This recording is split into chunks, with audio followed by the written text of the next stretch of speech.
in. Come on in and click it when you see it. Come on in and let's talk about generational curses. We wanted to look at generational blessings. That's what we desire to have when we're in the kingdom of God. We switch from an old dominion under Satan, who is the God of this world. He's the God of principalities, darkness, territories, spiritual wickedness. He is the God of this world, and the God of creation put him in that position. Sorry, it's just that way. The God of creation allocated him that space. Unfortunately, he has a dominion that he has to govern, but we don't have to be in it. We have been given a redemptive right to come out of darkness and into the light, a new kingdom. Blessings after blessings keep on coming my way. Blessings after blessings keep on coming my way. What about you all? I know I don't deserve them, but they keep coming my way. You all click it. Come on in. Let's talk about these curses, generational curses, and how to stop these generational curses. I saw something on TikTok and it was so disturbing. You know, you can find some good stuff out there. You can find some pretty bad stuff out there on this internet. And TikTok is I see it as a good place to have relevant conversations in real time. People put up their lives, and some of them is pretty interesting. And then even in the replay for the videos, it can be a quick turnaround in a chat. You can get a quick response most times from the creator. So I find it to be a pretty interesting place to visit. I have a channel out there. So this that I saw was a little kid. Now you all, this was chilling. This child, little girl, seemed to be no more than, she may have been 4 if she was that old. Speech still not very well developed, you know, little kids that age. Most of them, they still have muttered speech. You can't make out everything that they're saying. I clicked on that video, and this little girl was lighting it up. She said, "Shut your MFing mouth up. If I come over here and kick your ass." Now, somebody's recording this. Don't know if it was an adult or teenager who was recording it. But you can see somebody sitting in the background behind the kid on the sofa. And this person seems to be a young adult. And they were just holding their head down, bobbing like they was laughing. And then you could hear somebody giggling. And this was an older person, not a child's voice giggling. She was hitting it. Now you can hear those cuss words very clear come out of her little mouth. "Shut your M&F mouth up before I come over there and kick your..." It was just, to hear that come out of a baby's mouth. Now, this is her environment because the adults, somebody's filming this and put it up on TikTok, on the internet where it could be witnessed. So this kid's living environment, the environment that we set up for children. Now, I'm not saying that those people are Christians who live in that house. I don't know that. But most people, not all, of course, but most people, even if they don't recognize the creator God as God, they're not repentant. Most people, again, not all, have a God complex. And they talk of God. They want God to bless them. They want his provision, his guidance, his direction, his healing. They want from God. And they talk of God. Many people talk about God. Hello, thank you all for coming in. I see you coming in. Thank you for being here. But living for God is something different. We have to put in the disciplines. We're talking about generational curses. That could start a generational curse right there. That alone, for one, of how you allow children to speak. All those explicits coming out of such a young person's mouth. Even if the child was 12, 15, 17, it don't matter. That person's still a minor under the authority of grown-ups. So if the adults see and hear and witness this, and allow this to go on, you're setting up a curse in this child's life. Because generational curses is bad habits. It's repeated procedures and patterns. What children see is what they absorb in their environment. So if this is allowed, what a child is understanding is this is okay. I could talk like this. So when that same 3-year-old, 4-year-old get to be an adolescent, guess what they're doing? Oh, it's all out there wrong. And they would cuss another adult out who tried to correct them. Maybe the teachers in their school have a tough time because the child sit there will cuss them flat out. How many of you have witnessed this on the internet? Instagram, different places, people putting up posts of children's bad behavior right there in the classroom. Teachers having a difficult time controlling and keeping control of their classroom because of some children who want to be unruly, where they're unruly at home. And that's not right. Now, it doesn't mean that the adults in the school system can't be a good influence in that child's life. You got many testimonies of grown-ups who say, you know, if it wasn't for Coach so-and-so, when I was in middle school, my life probably would have taken a whole different turn. If it wasn't for Miss so-and-so in the 5th grade, my English teacher, she had a big impact in my life. Strangers can have an impact on children's lives, even though their home life may not be healthy. Thank you all for coming in. I appreciate you. So wherever we are, if you're Christian, you fear God, you can have an impact in that child's life, even though their home may be disrupted. Another unhealthy habit is managing relationships. And all of us can be guilty of not managing good relationships. But many times that start from home also. Not seeing good, healthy relationships, not God-fearing relationships, and the people in the home have a profession of Jesus. Not just man and woman relationships as dating and getting into marriages, but relationships amongst your siblings, your other family members, and then platonic relationships as you grow older with friendships, not knowing how to have healthy boundaries. I'm guilty of that.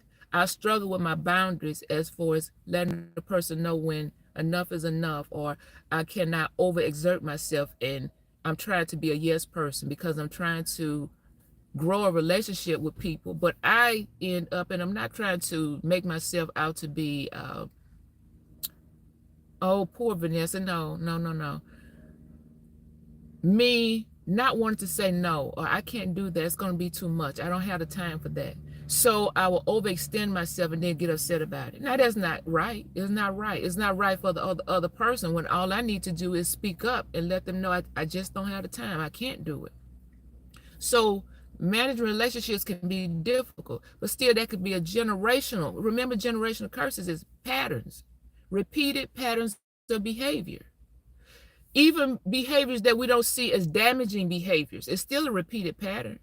Everybody in the house is angry with each other. Everybody's snappy with each other. You can't have a civil conversation. And this is between siblings. They hear the parents speak that way. They hear the parents speak on the telephone with their friends that way. Setting up generational stuff. But we can break that, just turn around how we speak. In smaller measures, turn around, start changing the things you say on that telephone. Because that telephone is a corporate, ain't it? We get on that telephone and just let loose. But children are listening. The other household members who are adults are listening. So what we do in private normally stems out in public. We don't leave part of it, like the people say. There's a statement that goes, like when you report to a workplace or anything, an organization that you volunteer to be a part of, leave your problems at home. Well, we don't want to come out in public spilling out arguments that we had at home and being sad if you was mad at home and that type of thing. But your attitude that you have at home, it's out in public. It's your perspective, how you view things. So let's say something calls for a resolution. You on a team at work or in your volunteer organization, and it calls for developing something or correcting and coming up with an ulterior plan to correct the situation. If you are a constant critic, the people in your house is a critic, they criticize everything, your suggestion going to pretty much be a critic. You criticize everything other than come with the solution. We came together to try to resolve and come up with a different way forward, come up with a solution. But you can only see the problems in it. And you point out all them problems, all those red flags. See, this ain't right, and I don't know why it's going on like that. How long it's been going on? Well, I don't see how we gonna fix it, but you was invited here. Let's talk about the fix it, the way forward. Did you all watch the presidential address to the Congress last night? That was very interesting to see how the Democratic Party was in opposition. Now, I am bipartisan here. I see things that I agree with. I see things that I disagree with. I'm not totally for the Republican Party. I see myself as an independent. But at the same time, I'm conservative leaning. Let me say that. I am traditional and conservative leaning. So it might be closer to the Republican side. But as for the Democratic Party, I can see how they are saying that they're representing the people and they want to support the people, because the Republican Party, when you read that platform, it can be very stringent and kind of hard-nosed and hold a stern line. And the Democratic Party is more liberal and progressive in thought, and it's more leaning towards socialism. Now, socialism works on the local level and in families and community, but it don't work nationally. It does not provide and encourage capitalism. So that's why I say I can see on both sides, and we're supposed to be able to see on both sides of a thing. Not be so dogmatic, but seeing those Democrats sitting there with those signs and those their whiteboards, and they writing on it and talking about this one is a liar and Elon Musk, he's a thief, he steals. Oh, that was one to witness. So that was one for the books, right? So at the same time, I just want to throw that in there. We're talking about breaking generational curses is what I want to encourage. Depression can be a generational curse. Hello, I see you all still coming in. Thank you. Hit that thumbs up button if you all don't mind. Depression can be something that you witness. The adults who raise you. If you witness your grandparents or your parents going through bouts of depression, you can easily pick that up and not know that that's called depression, because it's an atmosphere that's shared in the home. It's a behavior that sits in the home. I suffered depression since I was a teenager. I think it set in around maybe 15 to 16 years old, not sure. I didn't know what it was, but I do know I started being angry, and I naturally didn't title it as angry. I just know I needed and wanted to be to myself. I didn't want to have nothing to do with the people in the house. We wasn't misused children. We were not neglected children, but we had stern parenting, and I'm not saying that parenting was wrong. But at the same time, I became a shutdown kid. I didn't want to have nothing to do with my siblings and nothing to do with my parents. And we all right there in the house together. But at the same time, the temperament and the attitude and the behavior in the home, the children are witnessing and absorbing. What I absorbed, I don't know what made me want to go into depression. Everybody else was laughing around me. Everybody else is talking. I'm the only one out of 4 kids. I want to just shut down. I would sit in the room all day from the time I wake up in the morning, go to school, socialize a little bit at school, come back home and shut down again until it's time to finish doing homework, prepare for bed, and go to bed. And I can live my life like that. And guess what? I lived most of my adult life like that. I didn't know it was called depression until my emotions started getting heavier and heavier on me, going through bouts of depression, where I would go to a place where it feel like my skin hurts. Just everything about my energy is just low, low, low, low, low, low, low, low. I didn't call it depression. I never went to anybody to say, can you give me an evaluation? I don't know what's going on with me. This is life. I've been experiencing this since adolescence, so it's just life. So depression, you can pick it up and I know it's called depression. I hope the battery isn't going down on my phone. I see the light. No, the battery is pretty good. So addictions, if you witness people in your home, especially with an addiction, the children might pick up an addiction in their young adult life, even in teenagehood sometimes pick up an addiction because they may see that as a coping mechanism. This is what I see this one do, and I love them. So if this is all that I see, and my loved ones who I live in the house with is doing this, I might absorb this and say, it's all right. Remember, what we see, especially from the people we love, we can interpret that as it's all right. Ain't nothing wrong with it. Developing a generational curse. So to break that generational curse, it can be broken outside the home.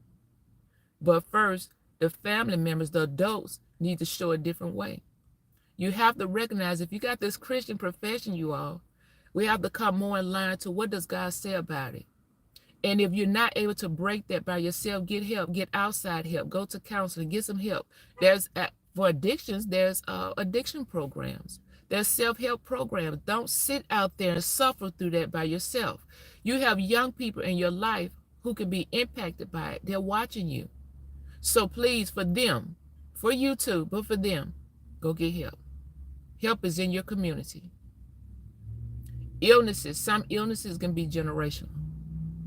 When it comes to eating patterns, if we eat the same thing that we saw our loved ones eat, they prepared the food.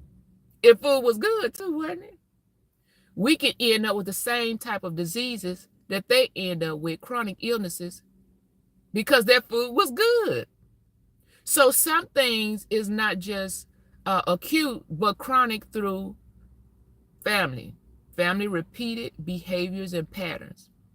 And especially, I'm going to give the example of the African-American community, because I'm African-American, and my personal witness of how I grew up, we grew up on pork, because we grew up in a rural community, and that was a harvested, those animals. We grew those animals, and some of the family members, the men in the family, got together during the killing season. I think that was like in the fall of the year.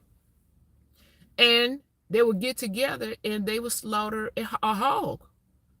They would do their own butchering out in the yard and send the meat to a processing plant. But after they've gotten it all butchered up, they would share the meat out between the different family members after they send it to the processing place.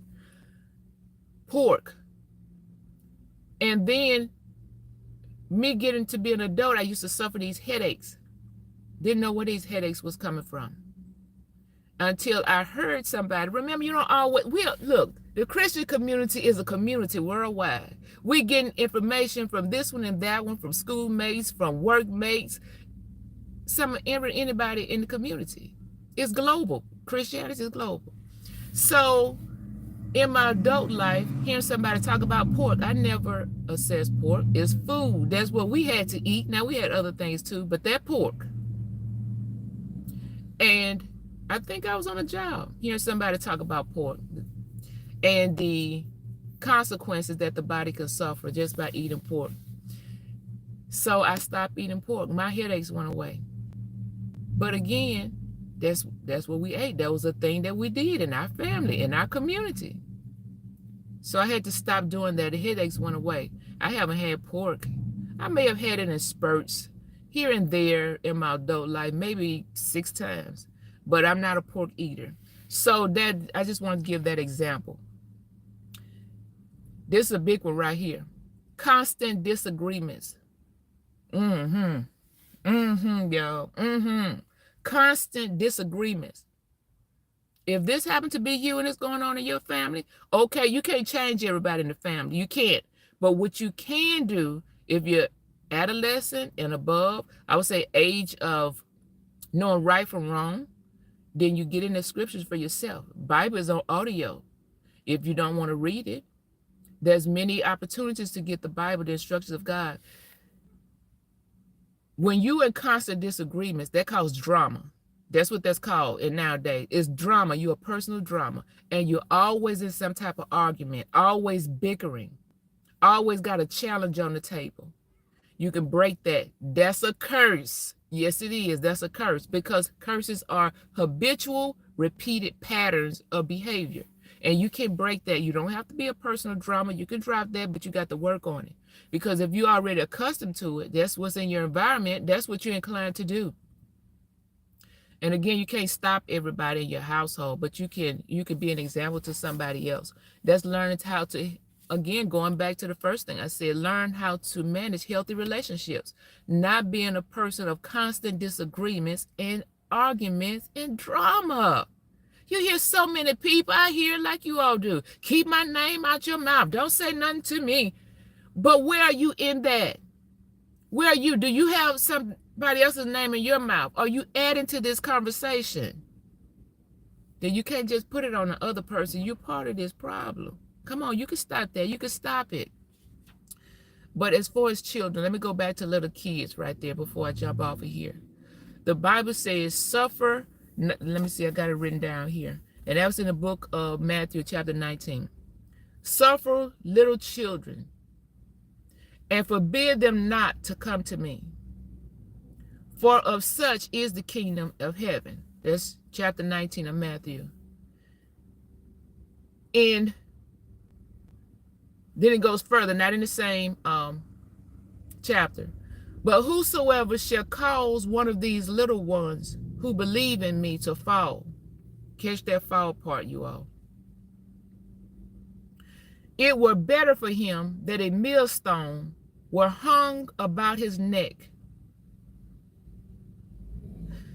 and that he was drowned in the depths of the sea. Now, when that little kid was on TikTok and she was cussing like that, I mean, she was flat out using those cuss words, and they was clear from her little mouth. Shut your MFing mouth up. That is causing a little kid not to come toward God. Because it's also a generational curse to disrespect God. That's generational. Not having a reverence and a respect for the Creator God. And then you teach children not to do it, because children are led by our example. And so to keep children from knowing who God is, because you don't have a healthy reverence for God, you're setting up a curse in that child's life. When we're supposed to be a good lead and a balance for them. Tell them what's right and wrong. Set up a healthy environment, and don't let them hear you talking any kind of way. This is how you stop it. I'm talking about the stoppages. Don't let them hear you talking any kind of way. First, don't talk that way for yourself. It's for you first. But you're trying to guide their little lives, because we have to be examples for them. The Bible says, train up a child in the way that they should go. And when he is older, let me make sure I say that right. Train up a child in the way it should go. Even when it is old, even, it will not depart out of them. Now, it didn't say that they were going to grow up saved and they receive salvation. Because everybody, tub got to sit on his own bottom. And everybody kind of come to repentance. But it says train them. How many of you all don't say things that you heard your grandparents say and you're an adult now? Just about everybody do that. You recollect on something your parents and grandparents and aunts and uncles said. This one used to say, and that one used to say. My mama always said. Y'all say stuff like that? My granddaddy always said, what you say to them and what you do in front of them, they'll remember it. Even though they're going to go out and live their own life. But you got a seed. Remember, we're planting seed. We all are seed bearers, and you planting seeds in their soul. And it'll be recalled at different times of their life. They'll remember things you said and things you said. Things you said and things you did, I'm sorry. They will. Because you do. You remember what your older people said in your life, even though you might not live by it. Because Christianity is a one-to-one thing. You have to come to God for yourself. And then we all help with that by being seed bearers. Some water and some drop the seed. And then God will bring fruition in his time. But Satan, your life issues help drive you toward God. So I'm not saying that you cause them to be saved. You're just dropping down traditions and creating good patterns of behavior before them. Just doing the best you know how. You're not going to do everything right. Nobody's going to do everything right, but you try. But what you don't do is intentionally what they did on that TikTok video, let them little kids cuss. You letting little kids cuss in your presence and laughing about it? Tell them to shut they A up. And then giggle about it. You definitely not being a good example. Children are little absorbers. They just absorb up their atmosphere. So what are you allowing them to absorb? You have to control that atmosphere in the house, even if they're going to go out in school and they're going to hear something different. Children are smart. You got to give them credit for being smart. They're not dumb people at all. They know the limits. They know what's allowed at home and what they can get away with when they're not at home. Oh, they know. You all hit that like button on your way out, on your way in. And I appreciate you for stopping by. My name is Vanessa, and you all have a safe day wherever you are. And take care.